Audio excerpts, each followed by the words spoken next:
Today we talk about how can you disable trading posts on your Reddit app. We go to figure out the solution or know how you can do that in your app. So you just follow these ways, then it's going to work with you. All you have to do in the first, just go above your photo profile, click on it.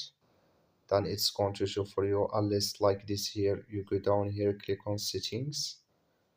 Then it's going to take you to this list. It's going to show for you like this. Click here on account settings. Then it's going to take you to this list here. Just go down here until you will find manage notifications here. Just click on it. So then you go down here until you will find here trading posts.